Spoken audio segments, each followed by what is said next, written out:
Jadi urang syukur teh eta jadi sabab netepkeun nyata nikmat anu geus aya. Ujung bakal ngajadikeun wasilah kana meunang nikmat anu can aya. Saur Allah dina Al-Qur'an nyata la in syakartum la azidannakum. Di mana-mana urang syukur pasti bakal dibalikan eta nikmat. Jadi urang teh keur mengkeut syukur teh mengkeut nikmat anu aya jeung anu bakal ngahasilkeun nikmat anu can aya. Sesuai dengan Allah dimulai.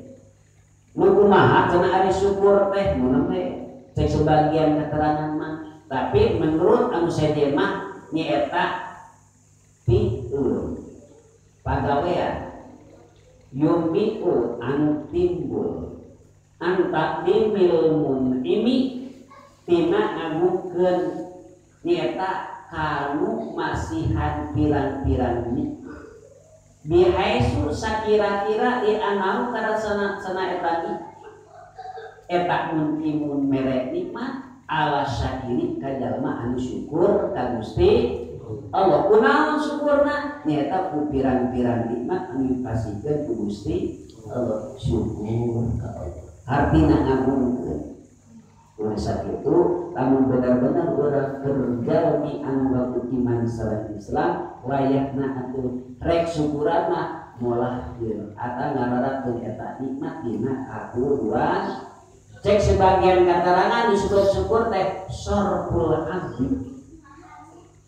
Ai sorful abdi teh nyaeta nasorofkeun atawa molahkeunana si abdi. Jami'a sakabehna mak perkara an amallahu alaihi anu parantos mapari nikmat alaihi ka eta ja ila ma kana perkara kuliko anu didamel eta perkara kadituna nyaeta li ajlihi karena arah-arahna eta ae ibadati tegasna urang tujuanna ibadah. Tah lamun urang rasana syukuran berarti dipolahkeun. Ditasorofkeun naon?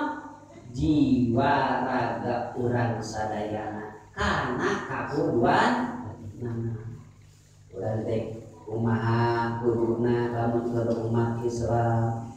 Komo ayeuna misalna sasi Rajab sakedap deui bade mungkar. Sakedap deui sasi Rajab bakal leungit digantos ku bulan anu enggal nyaeta sasi Syawal. Sakedap deui eta menjelang sasi Ramadan.